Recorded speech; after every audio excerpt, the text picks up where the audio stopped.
Thanks, everyone. Does everybody should have a handout that just explains what the Smart Schools Investment Plan is and what we're going to be talking about tonight during our public hearing. Eddie, I'm going to give you the yes, please, and you get it. Okay. Excellent. All right, you go. Okay, ready. Yeah. So I'm sorry. So tonight's hearing has 3 parts. The first is just a real brief presentation about the background of the Smart Schools Investment Act, the Smart Schools Bond Act, and the Smart Schools Investment Plan. The second is just to share with all of you in this public hearing, which is part of the process, what's in the initial plan that we'll be sending to State Ed, and then finally entertain any questions or discussion during our time together. So go ahead, Patty. So in 2014, the voters of New York State passed a bond that allowed taxes to be collected, or will be collected, or bonds to be issued to help pay for things in schools of a technology nature. It is technology infrastructure and hardware. It is safety and surveillance, things like cameras and other things. And then at the end, a little piece was put in for construction money for expanding pre-Ks or kindergartens if you needed the space. So that's what was in the bond. Our bond, that allocation is $1,017,758 that was allocated by New York State as part of this bond. Go ahead, Patty. Thanks. So the process has a couple of steps to it.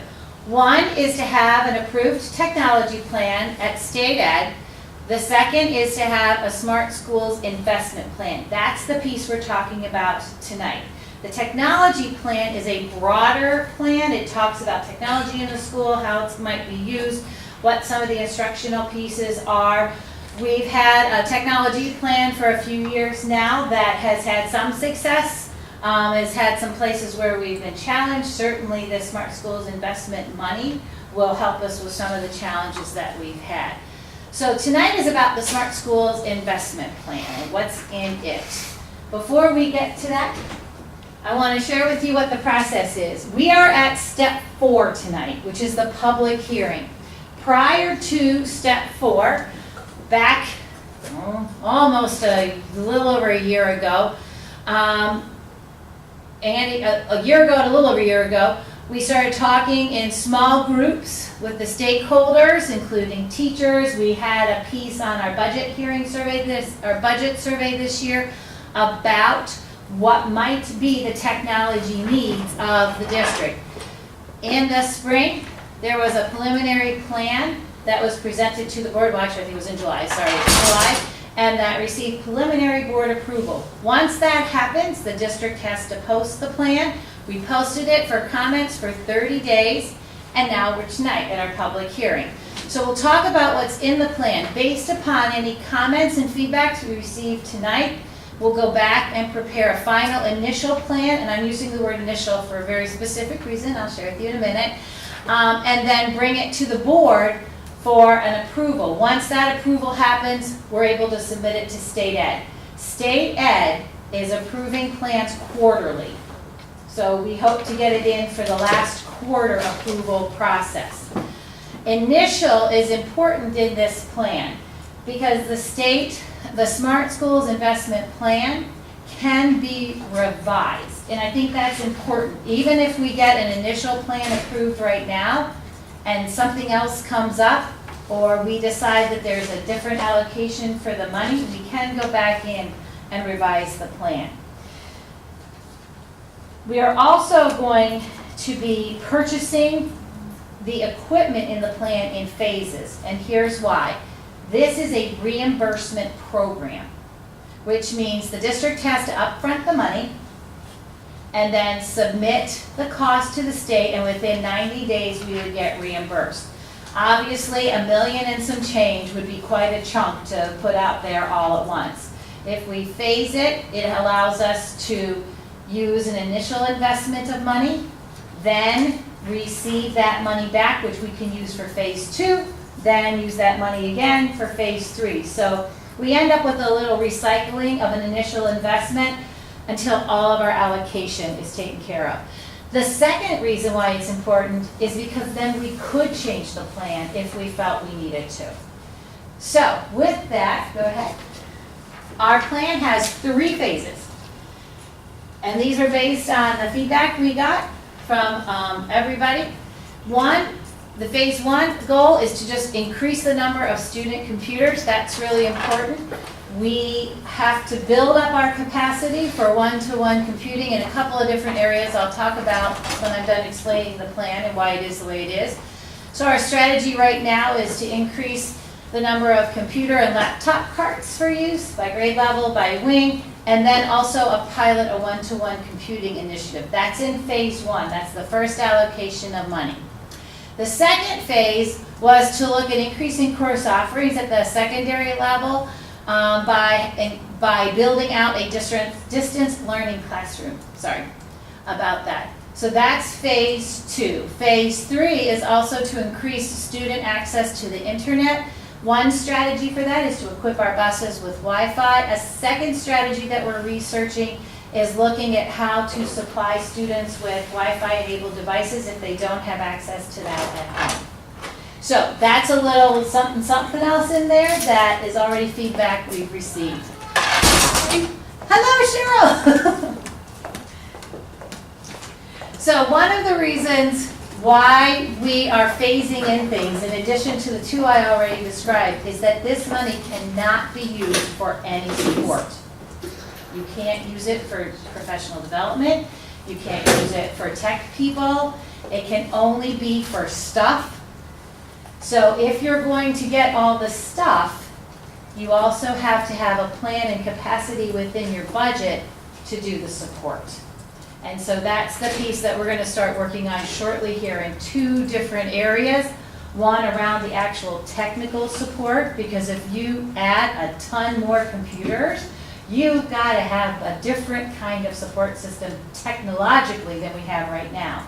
But the second piece is we could have all the fancy stuff in the world, but if we don't know how to use it, and if we don't have a way to support teachers and staff members in using it, and so that they can help kids, then it's just going to look very lovely, but it's not going to be as effective as we want it to be.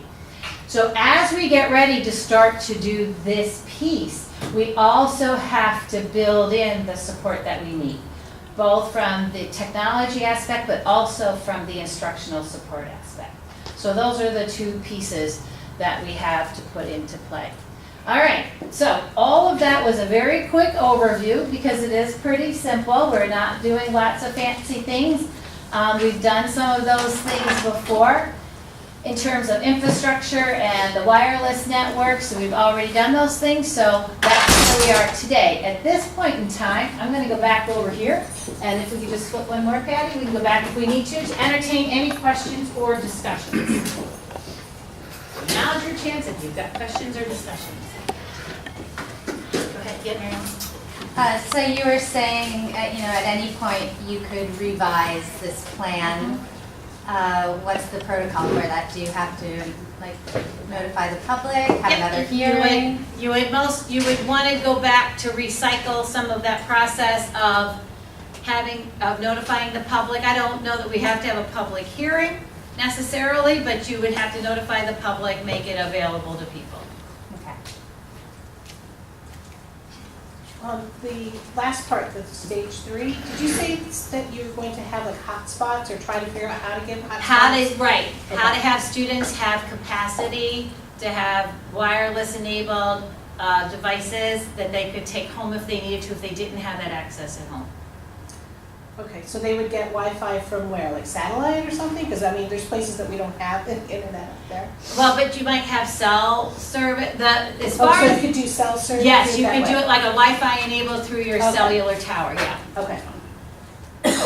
Would that be instead of Wi-Fi on the buses? No, this would be, that piece, that second piece is more for students who don't have the capacity at home to do that. Another option that another district actually has done, I think it's really interesting, is they take their buses, their Wi-Fi enabled buses, and park them in neighborhoods and in areas where Wi-Fi isn't readily accessible. Right, that's what I was thinking, yeah. And that could be another option, but again, I think the more options we have for students, perhaps the better. Can I express a concern, or is it just questions? Oh, it's good questions or discussions. Okay. So, I guess that from my educator point of view, I don't feel like the bus is really the most conducive place to do coursework and access. So I have a concern about that. I wouldn't, and I'm also concerned about the social aspect of bus time. You know, we see our kids, you know, with their heads in the phones. I just, you know, I really feel that if you're gonna get your bang for your buck, that maybe putting Wi-Fi on the bus. I had a thought. I was thinking, well, how much money would it cost? Could you have a maybe a technology lab at the end of the day and actually pay for a late bus? Like, can that money be used to support? No, that would, I mean, you could have a technology lab at the end of the day, the late bus would have to be out of district funds. That would be. Yeah. I just don't, well, Okay, I disagree. that's fine, thank you. What type of tablets and whatnot are you thinking? Have they decided on something like that? And do you know if it's going to be, because I don't know what your plan is in terms of the rollout. Like, would you do like a pilot thing with maybe in the high school with the seniors, and then maybe in the middle school with the 8th graders? For a one-to-one computing? Yeah. Yeah, we left that broad, because we have to reconvene our technology committee now again, who will help us decide what's the best way to go about that. We do have some standardized equipment, just in terms of the equipment part, that we'll be looking at. But again, we left that a little bit ambiguous for 2 reasons. Number one, so the tech committee could have a chance to have those conversations when we reinstate it, but also because technology changes. And so maybe by the time, in a little bit, if we get our plan approved and we start purchasing all this stuff, there might be something better and different out there. So we left that a little flexible for right now. It'll be mobile computing no matter what. Yeah, no, I would just think, I mean, as somebody who's coming from a Yes. really high technological Yes. school, Yeah. and what we've used, I would hope, and I'm sure there's other schools around here that I'm just not aware of because I'm entrenched in my own, but Yeah. I hope that everybody talks to some of those schools because there's glitches and there's things that are amazing about it. And I mean, we now have grades 7 through 12, one-to-one. But one of the things about instead of the school bus Wi-Fi kind of thing, the kids who don't have, suggestion would be the kids who don't have internet at their homes. Maybe some kind of sign-out system or something that they do have those one-on-one, because it helps the parents to be able to stay also in touch with their teachers and whatnot, and it's very helpful. And that's the idea of that whole Wi-Fi enabled device that students somehow can sign out, take home and use if they need to. I They just don't have have a question about that. If it's a Wi-Fi enabled device, you can't use it at home if you don't have internet. No, it runs off cell. It's a cellular data. It's a cellular Or cellular Wi-Fi. data plan. So it's a data Because plan. like It's a my data phone has cellular Wi-Fi. No, but it's a data plan. No, it's Okay, data. so you have to pay for the data as it comes, as you use it. So the The district The pays district, for data. Okay, Yep. okay. Yeah, that's what I mean. Right, that's what I was just trying to figure out. The little equipment pieces can. So like if you had a mobile hotspot, that sometimes they're little ancillary devices, that we can pay for. The actual money itself, we would have to pay for district funds or BOCES. Look, we had a conversation about this a few months ago at our superintendent's meeting, and looking at, can BOCES help that? Can that be a BOCES coaster as well? So they're looking at that as well, as a possibility. Are you planning also to have like an LMS throughout the whole school? Yeah, Like a some folks are Schoology using that or now. something like that, yeah. Yeah, and some folks are piloting that and doing that right now. Okay. Yes. What's an LMS? Learning management system, so there might be, like in our school, we use Schoology, Yeah, they use. and that is, it's a way for us to be able to communicate with the students and the parents, and we put all of our assignments online, so if it is absent, they can download it right there, they can submit it online, or they can get a copy of it. If I have a student who's absent, I immediately email them, this is what you missed in class, here's the assignment, you know, which for some kids is great, for some, you know, they don't check it, but either way, it's at least the communication. And right now, we have some students, some teachers using Google Classroom, and some other, like, things like that. So we have that happening, as teachers right now are expressing that interest and are learning about that and rolling that out. If the communication's not there through technology, how do you do it? Seems to be You fading out, piece of paper. You Works call, really I mean, you good. just go back to what you did as I mean, I can drop it, it don't break. As a teacher, you just call, but, or, you know, you meet with the student the next day. But I know for me, because all of my kids have one-on-one tablets, I can do that. I have another Questions? Oh, go ahead. Okay. I think I just, I have to say I agree, or I also, I'm not sold on the bus Wi-Fi, if that's really that valuable, you know, Yep. how, you know, unless you're 2 hours going to a sports event, it seems like in a world where we're kind of always blah, blah, blah, like, that's just kind of reinforcing, like, kind of this disruptive attention. That's not, that's a strange maybe term, but. I also see it as a waste of money. I don't think there are long enough bus rides, and just like they're saying, it's not conducive atmosphere for learning anything. As well as you're taking away more social time. You want our kids to interact, be kinder to each other. They're not learning facial expressions from each other. They're not learning anything but to look down at a tablet, just like you see the adults in the stores can't even lift their heads up to walk straight. The kids are learning from modeling and exampling of adults, and this is what they're doing. No respect for anybody's personalities, feelings, nothing. And we can't interact with each other. The bus ride gives them a little bit Yep. downtime, conversation with their peers, look out the window, enjoy a breeze, read a book if you want to. We still live in a world that doesn't need to be through a tablet. I agree. Other questions or comments? I have a question about, I'm sorry, about Oh, no. data privacy. Just if if you're gonna do one-on-one, how will that be attached, like to a student ID number? Who gets that data? Like, I know when I told my kids, have you gotten a Google email yet? I don't know if I'm comfortable with my son's personal information going out there into the Google world yet.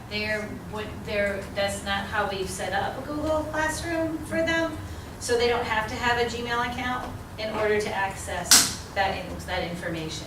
So there really isn't any, I don't know what information, like we would just have to know who has student's name and what computer they have. I don't know. So what like when other- so if we're doing one-on-one and they're doing a program like, oh my gosh, I can't even think, iReady and all that kind of stuff. Mhm. So does that information, is that their student ID? Like, is anybody getting The that only people personal? who get that are the people who are using that program for that student. That's not like mass distributed anymore. Okay. Well, I know with Google Classroom, with people, Unless you- schools that use it exclusively, there's a lot of data that goes out into the world. We don't have any of that being used that way. That's not And how ours is set up. and that's not the plan. That's not No, part of this plan. No, and we don't have any plan to it because it's changing, and if you keep up on reading about what people are doing with one-to-one initiatives, occasionally I scan an article that comes my way. It seems like there's a lot of things that the district would have to consider, that the tech committee would have to consider as the organizing body for that before we put some meat to that. So there's a lot of considerations. Thank you. Yeah, Lucas. At my old school, we had one-to-one, and we enacted the one-to-one initiative, and there weren't any privacy problems. You're usually sometimes what we did was we had our account made by the school, so no one else could like see our account or get into an account, and things were made private that needs to be made private and stuff like that. So privacy really Thank you. won't be an issue. Yeah, and it's going to be how you set, it's all in how you set it up. Yeah. Some places are much more, I think would be much more liberal. I think it just depends on the culture of your school and what needs to make sense there. Okay, thank you. And I think you have to understand that if the district gives you Yep. the equipment to use, that it belongs to the district. Yeah. Yeah. And that if you don't want them to see anything on it, then you shouldn't do anything private. And that it's Oh, yeah. whatever private stuff or if that kind of stuff stays on your own. No, like, I know like the school ID, there was actually, just read a whole thing, I don't know what, I mean, it was a reputable newspaper, it might have been the Times or something that showed from a student ID number, if that's, like a lot of schools set it up with your student ID number for Gmail or whatever, what goes out, you know, your gender, you know, Right, your right. income level, you know, just all that kind of stuff. But that wouldn't be part of a student learning management system anyway. None of that information is part of a student learning management system. Okay. So in Schoology or on Google Classroom, it's just about the work you're doing. So there isn't any of that other information out, that's not part of how the setup goes. Awesome. Unless a student for some reason would choose to put it in some document that, Right. that was part of a course assignment, but even that's only going to be within the class. That doesn't go out to the world. Excellent, thank you. Any other questions or I don't know a discussion? lot about the tablets, so I guess I have a few questions and concerns. I don't know the type of access provided to the kids through the tablet. Are they protected from harmful material? Yes, that is part of the Children's Internet Privacy Act. So that is a requirement, and we have filters on our computer systems that prevent most things until we find out that some of our organizations like YouTube take away the filter and don't tell anybody. So then we have to refilter things, but our filters are pretty stringent. That's required by the federal government. All right, well, I'm gonna bring up a sore thumb here then. Yep. You had a substitute recently get through Yep. filter. Yes. I'm not pleased with it, so obviously they can get through. No, that what happened there was that YouTube changed their privacy settings. So And how do did- you keep abreast with that and And your now- finances yes. going towards Yep, keeping and we abreast did, with and that was a recent, That it was was one pretty of tragic. those timing of those perfect storm coming together, so that has since been corrected. Now, with the portable devices, if they're lost, stolen, dropped, is the replacement cost on the student or you? And we, again, in most places, that is something we have to decide, because we haven't rolled that out, but if it's a district issued kind of device, I have seen places do it in different ways. They either don't do it, like they just, the district just says, okay, fine, or there's some other arrangement that's made.